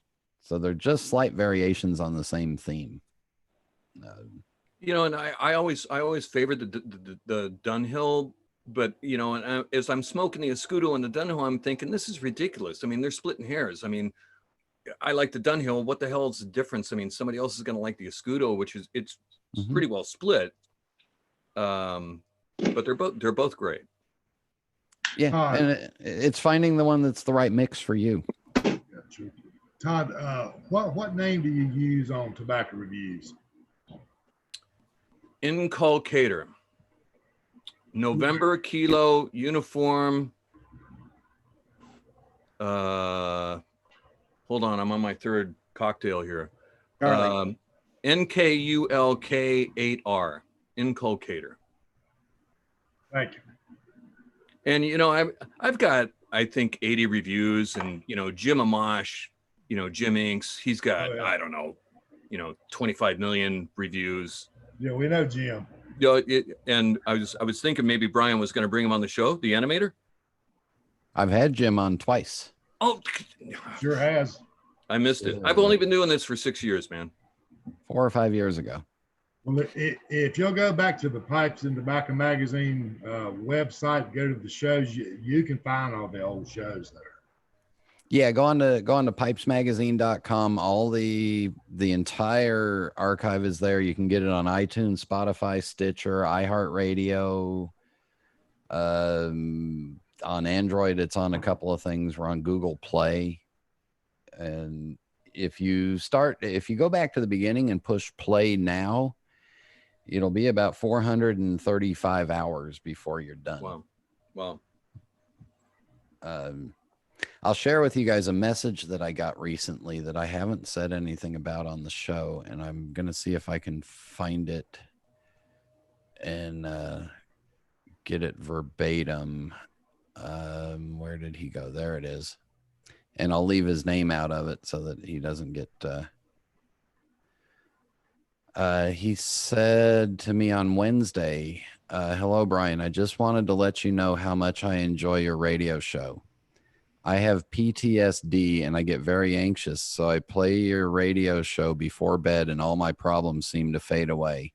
You're doing a great service to many people, I'm sure, that have PTSD. Just wanted to let you know that you've touched my life in a positive, wonderful way. Thank you, brother. Excellent. So how does that make you feel? That came in Wednesday night, and the Lord works in mysterious ways, because when you might be feeling a little down about yourself, the world comes along and picks you up. It took me about 3 hours before I could compose a response to him, because I wanted to clear my, it might've been a little dusty in the room, you know, because my eyes were watering a little bit, but yeah, you know, that will empower me for many, many more months to come. Levine. Yeah. And I'm not even sure where he's from. I think he might be British. Brian, what do you see in the future for the pipe hobby? Especially since a lot of these, the new generation and some of the older generation still wants to clump us up with, like lepers, you know, the smoking community. What do you see in the future for us? Yeah, I'm worried. And that's one of the reasons why I have a 25, 27 year supply of pipe tobacco. I'm so worried that I use two 6.5-inch cotton unbleached pipe cleaners per bowl. So I use one during the bowl and then I use one afterwards to clean it. So about a year ago, I did the math on how many pipe cleaners I needed to get through all the tobacco that I've got. So I now have a little bit over 92,000 pipe cleaners. Well, good. The next time you send me some pipes, how about send me about 7,000 of them? I'm sorry. What's your name? You're breaking up. I'm sorry.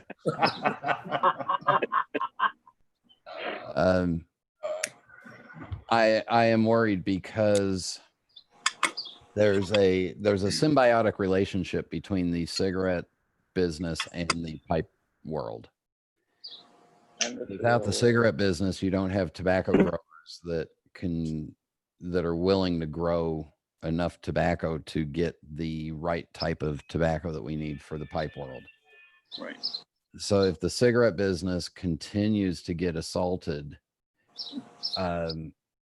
if there is pipe tobacco production, the cost per pound of the raw leaf that is grown is going to go up astronomically. Yeah. Right now, out of the fields, it's about $1.20 to $1.40 a pound in what I consider to be the Western world markets, which are South America and North America. You go to Africa or Southeast Asia, and I think the prices are between 60 to 70 cents a pound out of the fields. If we triple or quadruple that price out of the field, everything is going to triple or quadruple all the way along the line, because the processors are going to have to charge more, and it's just going to go on and on. Right. The good news is that the pipe world and the cigar world are not seen as addictive compulsive behaviors by most of humanity. Every once in a while I'll get somebody that'll wave their hands in the air when I'm outside smoking, and they think they're gonna, I don't know what the hell they think they're doing. Maybe they're, whatever, they're having a seizure or something. Shouldn't joke about that, but whatever they're doing. Because the kids nowadays are being taught, oh, you touch tobacco, you automatically drop dead. Right. But with that being said, I think there will continue to be a tobacco market. There will continue to be a tobacco hobby. From a business standpoint, what I think has already happened is it's gone from a high volume, low margin item. So think of the coffee world. It's gone from Folgers and Maxwell House selling a lot of coffee at a low profit margin, but doing it in volume, to a Starbucks, which is selling you one good cup of coffee. And let me tell you, Starbucks margins on that cup of coffee, holy shit. I mean, that $2.25 small coffee that I buy, the most expensive part of that coffee is the lid. And that's like 8 cents. Wow. But it's a much better one cup of coffee than what we were used to drinking for, 25 cents or 50 cents in a diner and getting free refills on constantly. So that's going to happen with the pipe world. Yeah. If you're the other issues that I see coming up is legislation is going to be fast and furious to ban flavorings on tobacco products. So if you're an aromatic fan, you better start finding a Virginia that you can tolerate, or an unflavored or a lightly flavored. Yeah. In Canada right now, I think they can only have 5 descriptive flavors on their tobaccos, and it's all alcohol-based descriptive flavors. In Europe, you can't put any descriptive flavoring on it, and you can't really have a flavoring that is prominent enough to be described. Right. So that's coming. There's issues right now globally with Latakia production. Right. Getting the right kind of leaf to do the right kind of blends is getting tougher and tougher, and blenders are going to be forced to start figuring out alternatives. If what's going on, I believe right now it's being processed in Lebanon. So we just don't, Yeah, the problem with having somebody telling us what is an aromatic and what's not an aromatic is that they usually place a person that doesn't know anything about tobacco to begin with. Yeah. That's what happens with legislation here in the States with us, not just with us, but other hobbies like firearms and things like that, is you get these people that have never owned a firearm in their life, but they're trying to tell you what you should and you shouldn't have, and that's what's scary. Yeah, they try to paint a picture with a very broad brush. Right. I just want to make sure everybody has a chance to chime in there because we're pushing time a little bit. Stephen, you got your mic on, brother. So, Yeah. and then Saeed right after, because I know you had your hand up there. So my question to Brian is that you hear that the amount of pipe smokers is being reduced, yet you look at all the different thousands upon thousands of blends that are out there and available. How do they survive?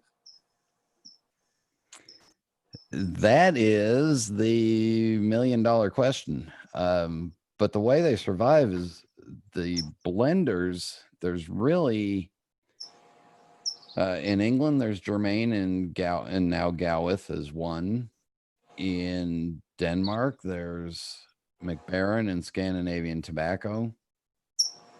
In Germany, you now have Kohlhaas and Kopp and Dan Tobacco. And in the US, you have Cornell and Deal and Sutliff. And those are the primary sources around the world for finished pipe tobacco blends. Go back 30, 40 years. I just had a guest on the podcast that was a national sales manager for Carreras Rothmans, primarily on the cigarette side in England in the 1970s. And we were talking about how there was Murray's had a factory in Belfast and one in Liverpool. There was Bell's was still making tobacco in Scotland. So you just add this up. There was about 20 different processing facilities in Great Britain for pipe tobacco. Now there's 2. So it's contracting fast and furious. We lost McClelland. Lane Limited was producing in Georgia, and they're being moved to Scandinavian Tobacco's facility in Denmark. So we're losing that as a separate point. Planta sold their pipe tobacco production recently to McBaron. And Planta is not a real significant player on the U.S. market, but for the German market, Planta was a good sized producer. But they couldn't spend the money to upgrade to stick within the EU standards and continue producing. So they had to, they sold off their product, and you got one less producer. The good news is that we have a lot more people. We have a lot more pipe smokers that are very well informed. We have a lot more really well-educated consumers on the product. And that's a huge benefit of the internet and having forums like this and having the ability, to, if you look at the Pipes Magazine radio show alone, if we had to produce and distribute a show through terrestrial radio, that would have cost us probably $200 per hour per city to get that out and brokered that airtime in small cities. And it would have only played for the hour on, Sunday morning at 8 a.m. or whatever it is. And you wouldn't get the penetration that we get right now with the podcast. And it might have cost $40,000, $50,000 a month to get it out there. Well, that wouldn't be financially beneficial, but because of podcasting software I started the show, my cost to start up was $180. Since then, I've spent a little bit more money on stuff like this guy here. That was not a fun day when I wrote when I paid for that one, but Saeed, you had a question, there, brother. Mr. Brian, as a prick lover, I want to know what is your solution for me. When I smoke a prick, after half hours, I feel nothing, and my mouth is used to prick and feel nothing. I drink coffee, I drink espresso, nothing changed. I must relax maybe 1 hour or 2 hours to can't feel prick anymore. But in Latakia or in Virginia or especially in aromatic is not happened to me. Now you have this feeling, you have this. That's interesting because if I understand you right, you're getting a numbness in your mouth after smoking a pipe with perique in it. Yeah, after a half hours. So I have heard from other pipe smokers that perique has made their heart race and it gives them the sweats and it's a higher nicotine tobacco leaf than most other pipe tobaccos are. So it could be a nicotine sensitivity. My only suggestion for you is I drink a lot of water. I make sure that my mouth is very moist and hydrated while I'm all day long. I mean, I will drink on a good day 5 or 6 bottles of water. I'm too cheap to pay for the bottled water, so I refill this out of the water filter in my on my refrigerator door. So, but I will drink water and I drink it at just normal room temperature. I don't drink it cold. So it keeps my mouth very moist. I would try that, but if it doesn't, maybe just slowing down on the smoking because you may just have a sensitivity to the perique itself.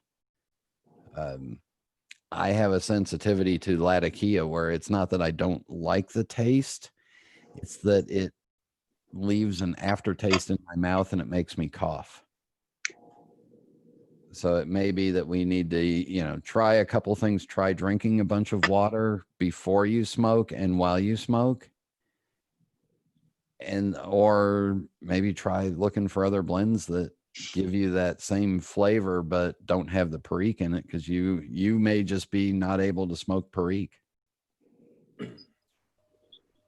Or maybe starting a lower percentage of perique, Yeah. like I don't know, or leak at 5-7%, blends like Even that. when I reto heal, I never feel anything. Even when I reto heal, the prick blend. I don't know why. Yeah, it's something in your chemistry with the perique. And it's just like my chemistry with the Latakia. So, gentlemen, we're heading to that time when I usually chase everybody out because I don't want to get any emails from your wives or girlfriends or kids going, I'm not letting him back in your club again. But Brian, before we go, can you talk about your diabetes fund that you your project? So my daughter was diagnosed with type 1 diabetes 14 years ago at the age of 9. And it's an autoimmune disease. It has nothing to do with type 2 diabetes, which is a lifestyle abuse condition. So she's been insulin dependent since day one, since she got diagnosed. Long-term issues with diabetes include blindness, foot and extremity issues, internal organ issues, and everything. So I hope I hope I'm not around to see her fall apart. That's my long story, my long short story as a father. But through the pipe community, when we started the Pipes Magazine radio show, it was advertiser sponsored. So there is no Patreon account. There is no I'm selling this or that for it. There's no asking for money. We just play the ads and you listen to the ads like a regular TV program. Except now that you have Netflix and all that stuff, you don't get ads. But the first year of the show, we started an auction that was for a couple of pipes that were off my desk that I had smoked. And Steve Fallon, who is the pipe stud on eBay and the pipestud.com for his tobacco sales, volunteered to auction the items off on his eBay store. So the first year I asked a few people for extra donations and we got stuff. We just finished up the auctions this year, and let me get on to eBay here and I'll tell you a little bit, kind of update it. Where is it? There it is. We are closing in, I believe, on raising about, I think this year we're going to be around $2,500 in monies raised through all donated items, primarily from listeners of the show.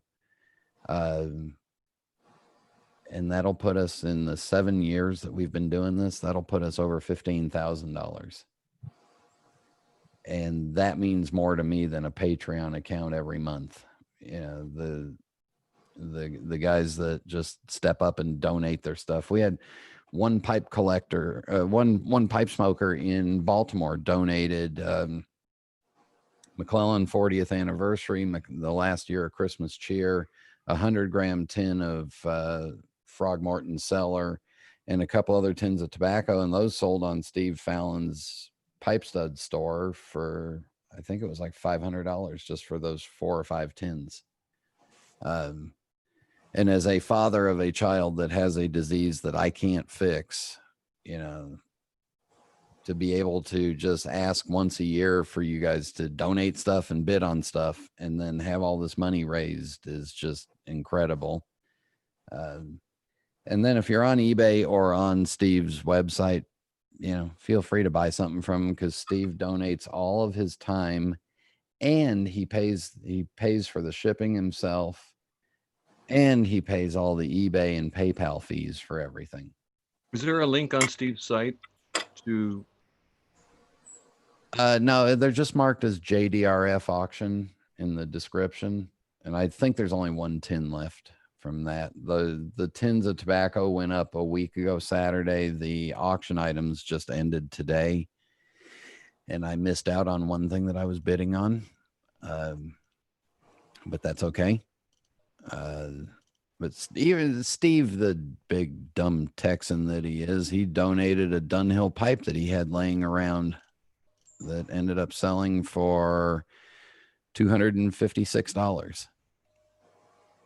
So, I mean, that's the kind of community that we are in.